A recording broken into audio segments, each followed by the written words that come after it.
Broadcasting live from atop the Rocky Mountains, the crossroads of the West. You are listening to the Liberty RoundTable Radio Talk Show. Promoting God, family, and country, protecting life, liberty, and property, rejecting revolution unless it's a Jesus revolution. That's right. You're locked on to Liberty Roundtable Live, ladies and gentlemen. This is the broadcast for October the 15th. I've still got James Edwards with me as my guest. James Edwards, thepoliticalcesspool.org is his website. Check out his award-winning broadcast every Saturday night live. I don't know if I can say it like that, but it's true. Anyway, and anytime during the week that fits your schedule. Thepoliticalcesspool.org. He's a well-known commentator, broadcaster, author, dear friend, and more. Welcome back, sir. Thank you, Sam. Yes, we do give thanks to you and this indication provided by the Liberty News Radio Network. We do give Saturday Night Live a whole different meaning. Amen to that. All right, President Donald Trump honored conservative commentator Charlie Kirk with the Presidential Medal of Freedom yesterday during an event. It was in the White House Rose Garden, ladies and gentlemen. Now, the interesting thing about this, in my opinion, it was on October 14th. Of course, that was yesterday, but I want to be clear about that date because that was Charlie Kirk's birthday. And President Trump said, hey, you know, I should be meeting with world leaders, but I'm back here doing this, and I wouldn't have it any other way. Good for President Trump. I really think we need to be careful when we put America first that, I mean, it's okay for President Trump to spend some time on the international stage, but I'm concerned about how he's doing some of that. So President Trump honored conservative Charlie Kirk. That's great. I love it. I think Kirk and his lovely wife, they deserve it. No doubt about it. TPUSA, the great people doing a great job. I'm going to find ways that I can support them even more going forward. However, I bring this up because I'm a little concerned. What Trump did is he argued with Erica Kirk when she said, you can't hate your enemies, you got to love and forgive. At Charlie's funeral, Trump kind of argued with her a little bit and said, I hate my enemies and stuff. I hate my opponent. I don't want any good to come to them. That was bad enough. You don't do that at a funeral, in my opinion. It's just bad taste, okay? I don't care if he disagrees. In talk shows, he can say his opinion on that. That's fine. But, I mean, literally on stage, right after she delivers a message of love, you go back to hate. It doesn't bode well for you. I mean, it's just a political capital, absolute, in my opinion, faux pas. Nevertheless, the reason that I bring this up is because he then, yesterday, even during giving the Presidential Freedom Award, Presidential Medal of Freedom Award, Trump literally gets up there and says Charlie's incredible and all this. And then he basically says, but Charlie wasn't all about love, Erica. You don't really know your husband. I mean, she didn't say it in these words, but you don't really realize. Charlie, he didn't like his opponent. He was kind of more like me than what you're saying, Erica. Come on. And he kind of ribs her about that. Or chides her, whatever you want to call it. I just think, are you kidding me right now? You can tell Erica that in private, but on the public stage to the world about Charlie Kirk, and when Erica's got the message of forgiveness and love and kindness, and then Trump just uses this again to say, I don't feel like you do, Erica, sorry, and neither did your husband. I don't mean to be rude, but what on earth is Donald Trump saying and thinking? It's a political, in my opinion, snafu of the highest order, James. It's not a bad thing to say of your opinion, but it's the venues that we're talking about. You give the Medal of Freedom to the husband, then you do it at the funeral. I don't have a problem with the language or his opinion. I have a problem with, in that venue, it's like, is that really the place, James? Well, I might slightly disagree with you. I mean, I think we both probably agree on the message. I think your point of contention is the venue. However, I don't really have a problem with the message. He has the right to his opinion, and he might be bringing up another I agree with the side message of Charlie. I'm fine with that too. But when you do it at someone's funeral, and when you speak right after the hostess, the wife, and you do that, and then you introduce the medal, this great honor, and then you stain it with that kind of a speech, it just makes it harder for it to mean what it's supposed to mean, because we derailed into politics at the time. Was just a bad choice of timing and wording, and it just doesn't bode well. Go ahead. Well, I was going to say, though, about that. I mean, and he did play a little bit of a good cop, bad cop thing. And I think he even apologized while he was making those remarks. I'm sorry, Charlie. I know you're looking down on heaven from me, but boy, I do hate him. And it was, it was.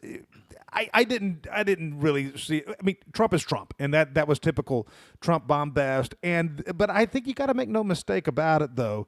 Yes, it was a funeral, but it was also a political rally. And that to me, that to me is a problem too. It's because of Donald that it became a political rally. He spoke the longest. Well, I don't know. He moved into politics more than everybody else for the most part. I would here though is what I said about that, and I think I disagree with you on that only because everyone was in on that act, and I think that the real standouts from that entire I watched that. It was on a Sunday, and Yes. my wife and I watched the entire thing from start to finish. The worship service in the beginning with the singing and all the way through all the speeches. We watched it. It was like an 8-hour thing. The last comment that Charlie Kirk ever posted on social media the day before he died was this, and it was in response to the brutal butchering of this young white Ukrainian woman, Irina Zarutska, in Charlotte, North Carolina, where the black man behind her just savagely stabbed her for no reason. And Charlie Kirk's last post on social media before he was murdered was, if we want things to change, it is 100% necessary to politicize the senseless murder of Irina Zarutska because it was politics that allowed a savage monster with 14 priors to be free on the streets to kill her. What he's saying is we must politicize her death. He died the next morning. And I think, And Sam, I agree 100% this is with what that. I think this is what he would have wanted for his funeral, to be honest. I think he would have wanted to use that with the millions, tens of millions of people watching that.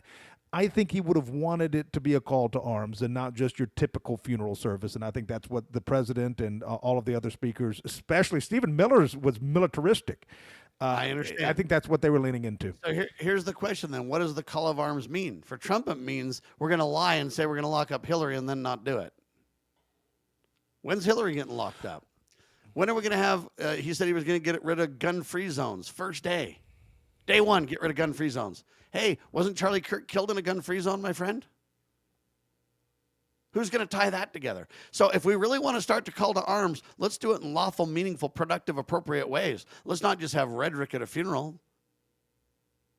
Well, I have seen a lot. I know what you're talking about, and there's a lot of criticism that is warranted and deserved for especially the first Trump administration, things he said versus what he either tried to do or just flat out couldn't do. This is a totally remade Republican Party now, though. I mean, he doesn't have a lot of the obstacles, and you have seen marked progress. It's a totally different administration. Just the whole feel of it all and what they're going after and what they've been able to do is very different. I mean, now with Antifa and all of this stuff, I mean, it's just very different than the first time around. And I think, again, and he knows that Charlie Kirk played an absolutely indispensable role in his election. I'm not sure if Trump is the president today without and he highlighted that, too. He focused on that in the speech. And so I don't have any problem with the political nature of it. I guess I have a problem with these fundamental teachings of Christ that are being rejected at the same time the wife advocates for the principles of forgiveness and love. Love is the future and the answer. And he's saying, no, man, let's go ahead and take care of business in a hate way, which is fine if you're going to do it lawfully. But right now, I don't see anybody going to jail. Who's gone to jail? What has Congress done in the last 10 months? What have they accomplished? What do they have to run on, James? You definitely have the whole thing about Antifa being a terrorist organization, and make no mistake about it, this person was at least ideologically on their wavelength. Now, one problem you have, though, to your point, and it's a fair question. Again, Erica Kirk, I will just say this very quickly. Erica Kirk is a woman. She said what she was supposed to say. I want the head of state to say something more like Trump said, even at the funeral. I will say that. Now, as far as these are at the funeral and everywhere, but the Medal of Freedom. And the only reason but that's where people were watching. I know, but those are 2 times to bring people together. The purpose. Yeah, I just don't want to be. But see, that's where we've always sort of believe had funerals this. are meant to bring people together. Is that what the funeral was for? Not this one. Okay. not the assassination funeral. The problem with America, though, we'll never make progress if we think that way, because now we've got Charlie Kirk and Donald divided. Well, we'll never make progress with these people. Well, These people Charlie's in have the to be middle of a removed from tug the of war board. with his wife and with his political buddies now, right? So Charlie's in the tug of war. He's the tug of war, rope. Whereas Erica's on one side, Trump's on the other, and now Americans have to pick. See, I don't want to pick at a funeral. I just want to Well, simply say, if hey, anything, he lived a God, family, country life, and I honor him for it. Was it perfect? we could have Probably said not. that. We could have said that Erica should have been the one that changed her statement. But and again, there is a time for hate, as we are taught in away from what? Ecclesiastes. Love and forgiveness. Well, that's her position, right? Should she change it? Yeah. Yes. So she shouldn't. For these people, yes. These people have to go. I mean, this is where they do have to go. There is no room for them. Yeah. And what do they always say about conservatives? There's no room for us in society. There's no room for them in society. And there's no room there's only room for the elite in society. We'll talk about it. James Edwards with me.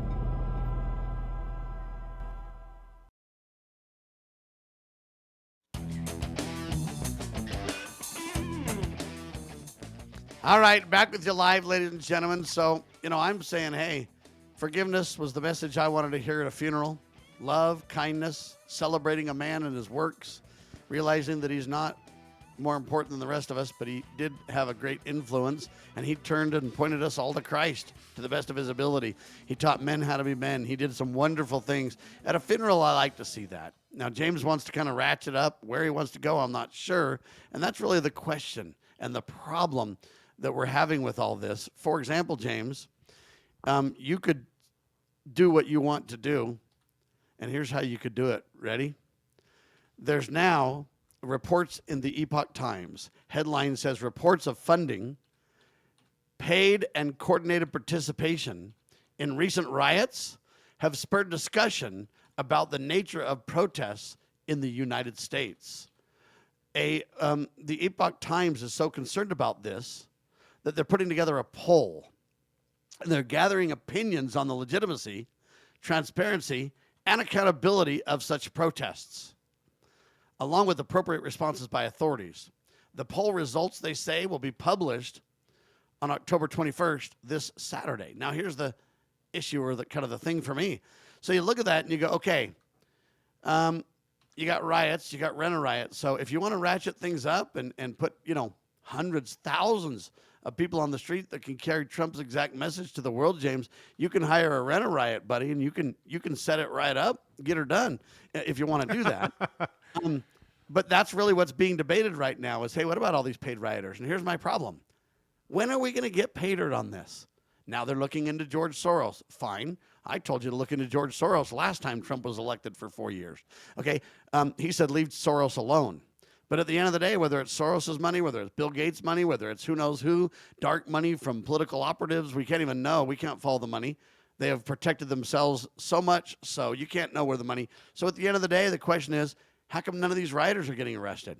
If we're going to talk about this and say, well, a rent-a-riot's not the same as a peaceful protest, well, a peaceful protest is not the same as peacefully assemble, at some point we're just talking around in circles. And are we going to really get anything done with this or not, James? This is what I mean by everybody wants to ratchet up. But when I ask you where we're going to ratchet it up to, nobody knows. Nobody has an answer. There's like, well, Sam, we got to be bold. We got to do that. What do you want to do? Do you want to rent a riot? Do you want to have TV shows and talk shows about it? Do you want to start arresting people? What needs to happen next in your view? All right, so this is a great question about these arrests and what's going on and why people aren't, getting stuck into prison.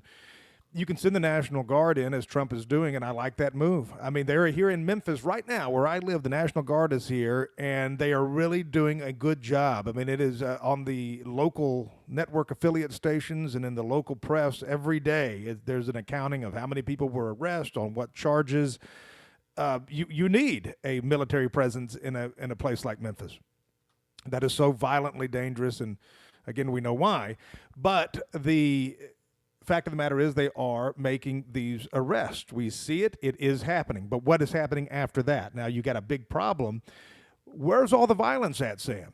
It is almost exclusively, and there's no doubt about it, extreme big cities with, questionable leadership. There you go. Let's just go there. That's 100%. So it's Portland, it's Memphis, it's Chicago, it's on and on. Yeah, and I've been to these places. They're gnarly. They're crazy. There's no doubt about you it. just you just nailed exactly the kinds of places where this violence occurs. You don't see this in small Main Street USA towns in Utah or Well, then you're Jason Aldean, and Tennessee you or write a wherever. song basically not in my town or whatever that thing was called, saying, hey, try that in a small town. It ain't going to go well for you, buddy. We'll arrest you and take care of business. That won't be happening. And then they attacked him relentlessly, and thank heavens for Jason Aldean Well- and his lovely wife standing their ground for liberty. But there you go, right? Well, the problem is though, so you can send in, this is what I was getting at, you can send in the National Guard to Memphis, to Chicago, to Portland. But then what happens? When you arrest these people, they go through the criminally corrupt court systems with the Soros ideologue as your district attorney, and they are immediately just churned out. And Yeah, that's that's it. right. So unless they get them on federal charges, unless you can arrest these people on some sort of a federal charge, they are always just going to go in through the revolving door and come right back out on the street, no matter how many times but you arrest them. federal We've seen charges that over aren't and doing over. much, though. Most of these people aren't even in jail or anything else that are committed all kinds of crimes, right? Well, but this is a problem. If everybody that was actually belonged in jail was in jail, you need a lot more prisons. Let me make the point go this ahead. way to kind of help you understand. U.S. Representative Jim Jordan, now chair of the House Judiciary Committee, has demanded testimony from ex-special counsel Jack Smith regarding actions taken during his tenure that Jordan says undermines the criminal justice system. Now, when you undermine the integrity of the system, James, that's a bad thing. But it's only bad culturally. There's no criminal related to that you can really point to. Jordan accuses Smith of attempting to silence former President Donald Trump, orchestrating a massive raid, an abusive raid, if you will, pressuring defense counsel with promises, listen, with promises of political patronage. So now it's all political, will help you kind of elections, and then manipulating key evidence. Smith's actions are said to have undermined the integrity of the criminal justice system. Jordan's demands come after several of Smith's team members allegedly failed to cooperate with the committee's probe into the Biden Justice Department scandals. Documents have also revealed that Smith's team surveilled members of Congress, right? Accessed phone records. Arctic frost is the term they're using for this operation. Jordan seeking details from Smith regarding his appointment, his interactions with the Biden-Harris administration, and the investigations and tactics used during his tenure as counsel. But here's the deal. That's great. So far, we're just babbling. How long have we known Jack Smith is a bad guy? He attacked Steve Stockman literally years ago. He literally has been abusing Donald Trump for years now. And you can say, oh, Sam, we're just starting to work out. You're 10 plus months into your control, buddy. You're about to have midterms where you have nothing to show for your efforts. And now we're going to say Jack Smith is a bad guy. Let's see if he can go before Congress and talk. Are we really at that stage, James? Well, Sam, we got to do due process and justice for him. Okay, but if you're not careful, it's going to be the next Congress. And if you're not careful, it's midterms. You're never going to get Jack on anything if you're not very, very careful. And this is what I'm talking about, James. Everybody wants to ratchet it up. But you've got a criminal like Jack Smith that abuses the president of the United States, literally spied on members of Congress. Okay? The investigations and tactics used, haven't we already figured all that out? His team surveilled members of Congress. Documents show it. An abusive raid already took place. When was the raid, James? Do you remember? On Donald Trump's Mar-a-Lago? A long time ago. I don't know, 2, 3, I don't know how long ago. Great. Okay. Now Jim Jordan's like, hey, man, Jack's a bad guy. Let's have him come before Congress and tell us his story. He's going to tell us the whole truth and nothing but the truth. I'm sure of it. Everybody else that's already gone has basically pled the fifth and said we won't talk. That's how far along we are. So we're going to play kids' gloves. I mean, we don't even have boxing gloves on to protect the punches, buddy. We're so wrapped up in mummy, whatever you want to call it, gauze, and it protected to where nobody can even possibly hurt us. We're not even close to getting this guy. Are we? Well, they certainly went after, the Bush League Comey. version Yeah, they're of getting Jack after Smith. Comey there, buddy, big time. And Comey, he's going down. They definitely are going after Letitia James, who is the Attorney General of the state of New York, who has done some terrible things. I mean, she went after Trump. She bankrupted Peter Brimelow and Vidair, my friend, and that is one they're going after. But this actually goes back to my broader going after. point. So far, there's been no real consequences, though, right? Well, Letitia James, isn't she running around free right now? Well, hey, listen. Now you're talking more like me. Yeah, they should just. If you committed these, if she committed these crimes and stuff, what if you had done what she's done, James? You'd already be behind bars, buddy. No, don't tell me you wouldn't. You would be, and I would be, right? This goes back to the fundamental thing. We can even tie this back into the George Washington movie that's coming out. By the way, so many things on George Washington.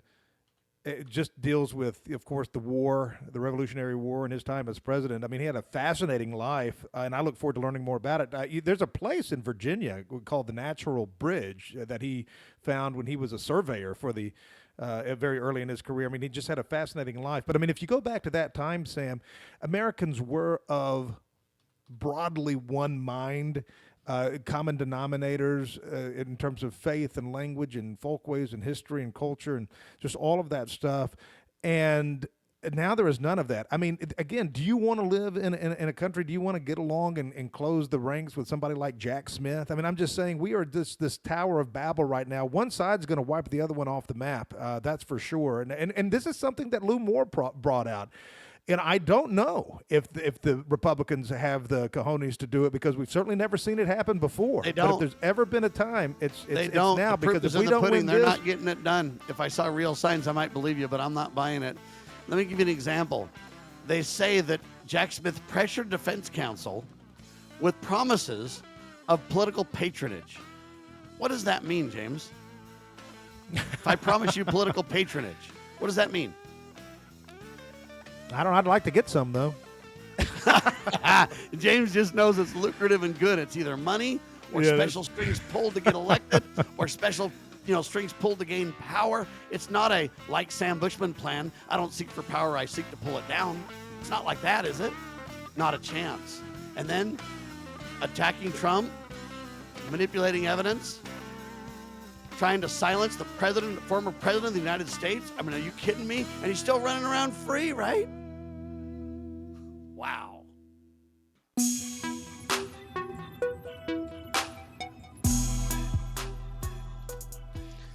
All right, back with you live, ladies and gentlemen. This is interesting, according to the Daily Wire.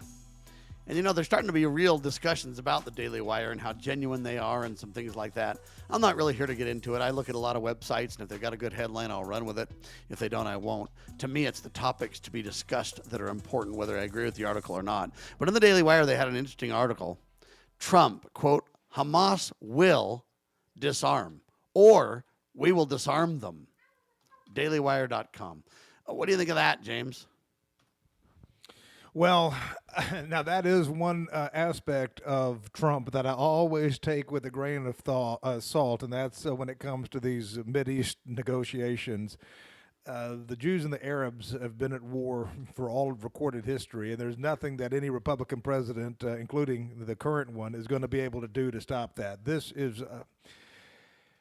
you always like to see hostages released and some of the things. I'm not saying it's all entirely fool's gold, and that some things that have happened this week haven't been good on some levels, but there's not going to be a lasting peace, and I do not trust Israel at all not to go back and continue the genocide that's going on over there.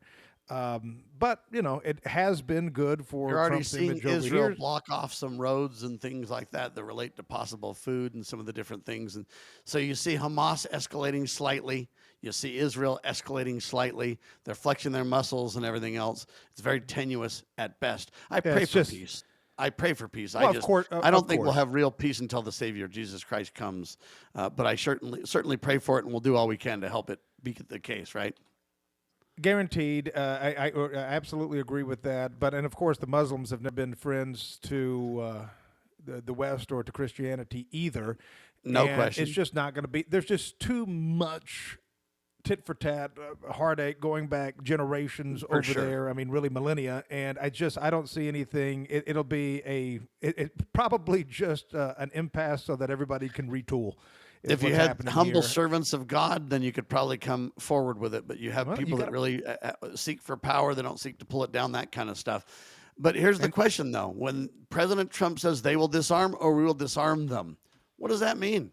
I mean, he can't go to war without congressional approval. Yeah, So to some degree, the phrase is empty. At the same time, it shows, in my opinion, incredible meddling and tampering. And I mean, why would you be on the national stage doing this, picking sides, agitating the other side? I just don't see the value in it. It was definitely a provocation. It was a provocative statement at this time of supposed peace and negotiations and a peace deal, in fact, at least for a few days, I think.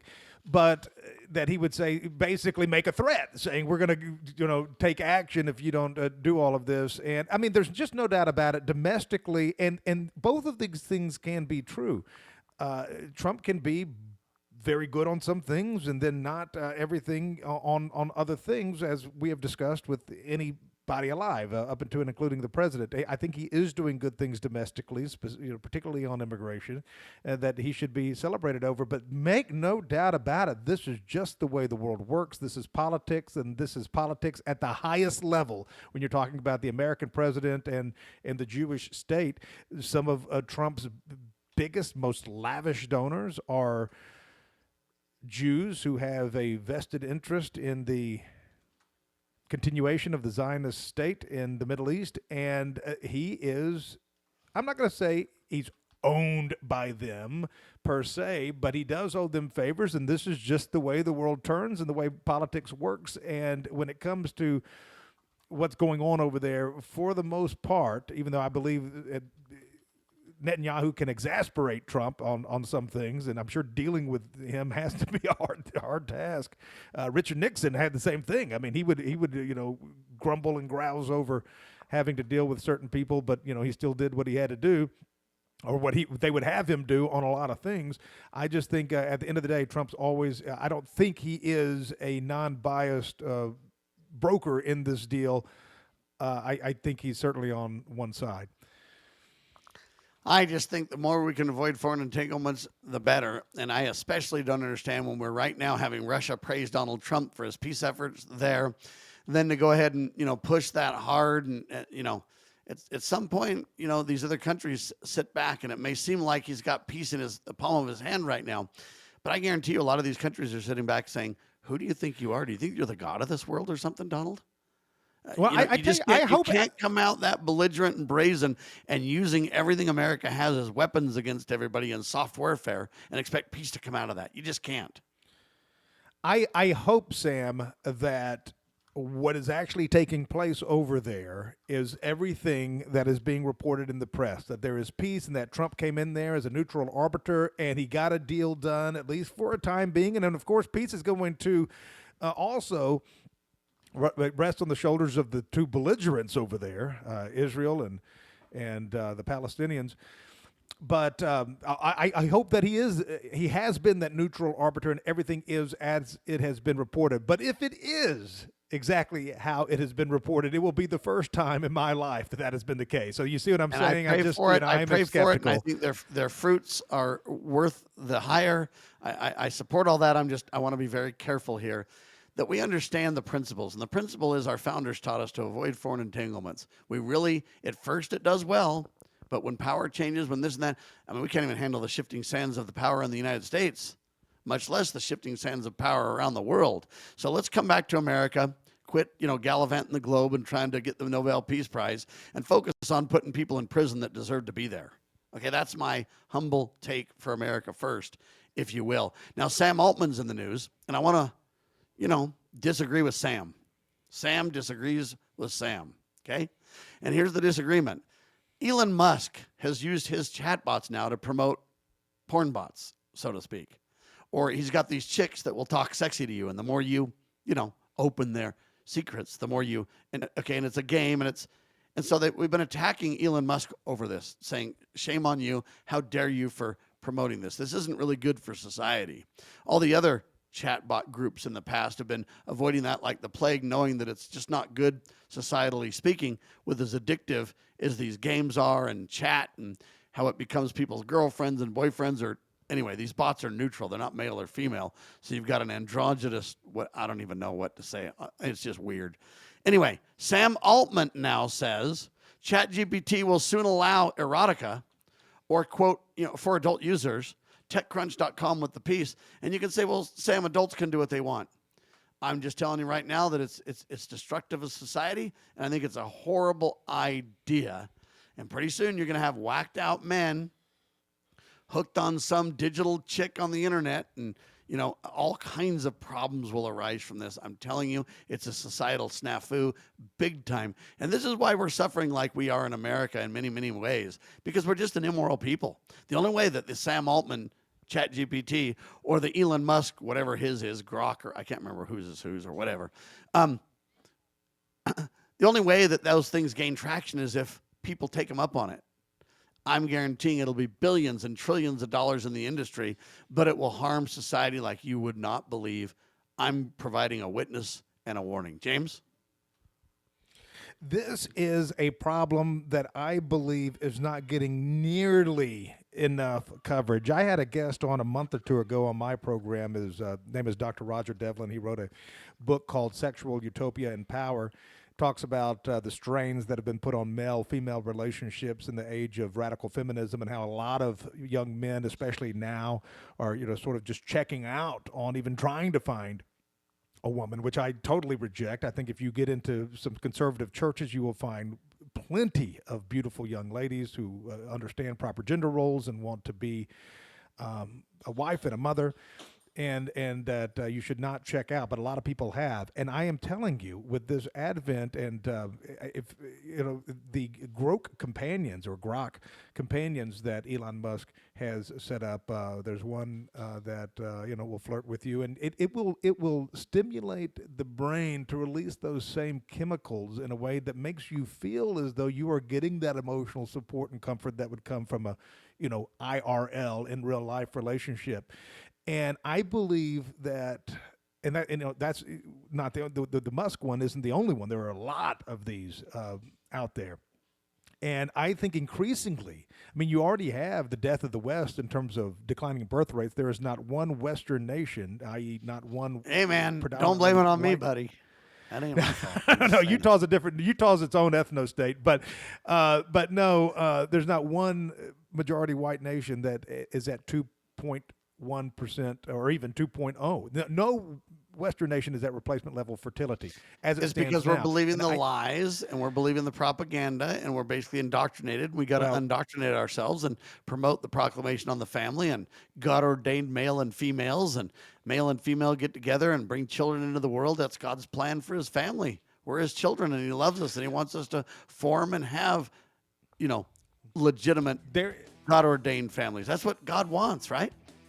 There is a lot of reasons why the birth rates are where they are now, but I'm telling you, with the advent of these bots, and wait until this pseudo-consciousness gets ported into, frankly, sex dolls, it's going to have an even further, it's even going to exacerbate the problem. And I think this is going to be something that is going to be a big, big problem in 5 to 10 years. Liberty Nobody's Roundtable really talking Live. about it.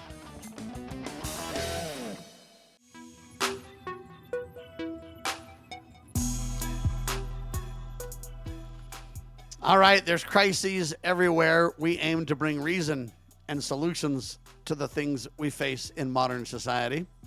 Promoting God, family, country, protecting life, liberty, and property are the buzzwords for a lot of what we focus on.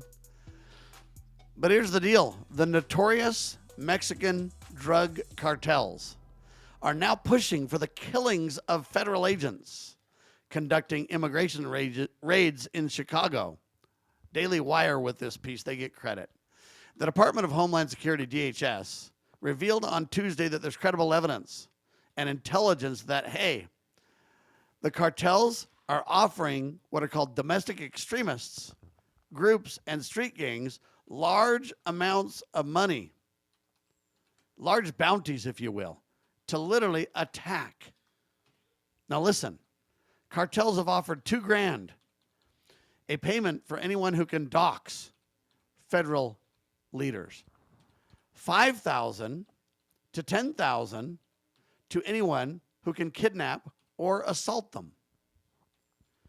And a whopping 50 grand for the assassination of top immigration officials. That's according to the Department of Homeland Security. How true that is, I don't know. They might be overstating it, but I don't know. These criminal networks are not just resisting the rule of law. They're waging an organized campaign of terror against the great men and women who protect our communities, our borders. Kristi Noem said in a statement on Tuesday. Our agents are facing, quote, ambush, drone surveillance, death threats, all because they dare to enforce the laws passed by Congress. Wow. We won't back down from these threats, and every criminal, terrorist, or those who take this action will face justice. Armed gangs, they're spotters on roofs now, are deployed to rooftops in Chicago, the Little Village neighborhoods, Pilsen, I guess it is. I guess the leader of the Latin gangs was recently arrested in Chicago after he attempted to orchestrate a murder for hire, a scheme to take out the commander of it's just insane what they're really talking about. They say it's the war zone out there, James. My brain had to rewire as I rewire on the fly, This and is it third still world does. country stuff, buddy. This is crazy town. When you were setting up that story, and you used the word domestic extremist, I had to think for a second, because prior to literally this year, anytime the word domestic extremist has been used in the press, it's been used to describe, conservative Christians, people like us. But see, now in the Trump age, a domestic extremist actually means domestic extremist. It means people like Antifa. It means cartels. It means, things like this. And, that's not nothing. And the SPLC and the ADL being booted out of the FBI and polite graces of presidential administration is not nothing. But, yeah, see, again, these people aren't going to places like Corinth, Mississippi. It is only in these areas like Chicago where you have this. And again, I just think, speaking in all of these skirmishes paint a broader picture, and that is, how do you live in a society that is one America from sea to shining sea, with places like this, these blue tumors just blotting your nation? Sam, and that is a legitimate question. I mean, how do you reconcile everything that separates us anymore? In a way, yes, come to the Prince of Peace, come to Christ, but they're not going to do that. And we know that they're not going to do that. So, what can you do with them? Well, and I can tell you this, if it's not done by 2020. When you say they're not going to do that, there will be enough people around the world who will do that and be a prepared people for Christ to come. There's no doubt about that. There may be far and few between. I get it. But the followers of Christ will prepare for the return of their Lord, and I hope to be one of them. No, you're exactly right about that. And throughout the country, there is no shortage of that. I'm just talking about in these places with these particular leaders. I just don't know how that happens, and then how you can reconcile as one America when there is so much that separates now, and it is fundamental to their very identity. Again, no shared faith, no shared heritage or ethnicity or anything that brings the people together. I just don't know how this is supposed to continue. And I will say this. We could all quite rightly sort of get frustrated with there not being more done. Yeah, you're right. And that's why when people want to ratchet it up, I hesitate, because I don't know what they mean when they say that. I don't know where that leads to when they say that, right? I will tell you this about ratcheting it up, and it'll be on full display for everyone to know and for everyone to witness. If, and God forbid, if the left ever gets back into power, this is no hyperbole, this is no exaggeration, they will be out for blood, and they will absolutely put the lights out on anyone who was a part of this Trump coalition. I'm talking about imprisonment, or worse. It'll be something the likes of which you've never seen. You think it's been, and it has been. I don't say you as in you, Sam. I say you as in all of us. We think this has been a drift to the third world. We will see what third world, how third agree. world America can be. If I they ever agree, get and back in. that's really why I don't want to see things escalate, because I don't know where things are going to go, right? And it concerns me big time when I don't know where things are going to go to sign on to something that 25 people say we mean this, and we mean this, and we mean this, and at the end of the day, the government decides what it means. I don't think so. I want to be very, very careful with my rhetoric. I understand that we need to crank up the prosecution of criminals. There's no doubt about that. That's not debatable. The question is how and where. But these criminals, you got armed gang spotters on rooftops. I mean, in my opinion, how come those people aren't removed and arrested immediately? If they are, why aren't we putting that? Why aren't we doing perp walks for that on TV? I mean, come on, let's go. So I'm all for peaceful taking care of the law. I'm all for due process. I'm all for the proper role of government being carried out. But it just feels like we're not willing to carry ours out. We're willing to do rhetoric or violence, and neither are very helpful in my opinion. But the final story of the hour, James, is this. I want to get your take on this too. The $20 million in U.S. aid to Argentina is contingent on the election victory of the country's leading president, right? Javier Milei, or however you say his name. That's according to Trump. So we're going to basically give them $20 billion, James, but only if he wins. If not, we're not giving the cash. Now, I don't know if Donald can say that kind of stuff and do that kind of stuff, but it's meddling in foreign elections, number one. Number two, president doesn't control the purse strings. The House of Representatives does. So, see, I have problems with these kind of statements all over the place, James. I really do. You know what? How dare you say that on the American taxpayer when you have no authority to do that? Congress needs to step up and check the president on that. And I don't want to be meddling in Argentina's elections. I agree that this guy's a good guy. I like Javier Milei. I'm not saying that, he's a bad guy. What I'm saying is I'm not interested in meddling in their elections, just like I don't want them to meddle in my elections. What do you say, James? This is another thing. And Trump said this. This was something he said to Bill O'Reilly way back during the Hillary Clinton campaign about, or maybe it was right after he was first elected president. It was in that time, in that era. O'Reilly was talking about Russians who murder political dissidents and things like that. And he said, "Oh, you think we're so innocent? we got a lot of killers too." It is true. He caught a lot of flack for that, but he was right. And he's probably been a part of it himself now that he's been president twice. But America has a long and troubling history with meddling in other countries' foreign affairs. It's certainly going back to George Washington, who's been invoked. His name has been invoked 2 or 3 times this program today. I am a George Washington foreign policy type of guy. Technology has changed since the 1700s, but the rule still applies. I don't like seeing these color change revolutions that America has been engaged in, including in the one in Ukraine originally, that brought forth Zelensky. They've done it all over the world. It's bad news, and for the most part, I don't even know if it's ever served America's interest to begin with. Well, it's a fair point. And there certainly hadn't been a war that America's participated in since the 1800s, and I'm not even talking about the one people are thinking about. I'm certainly talking about ones before the war between the states. And that's why I believe in the Prince of Peace and teaching the Bible. There's new studies out that younger generations now, Gen Z and everybody else, is starting to look at religion and starting to want to go back to church, starting to want to meet.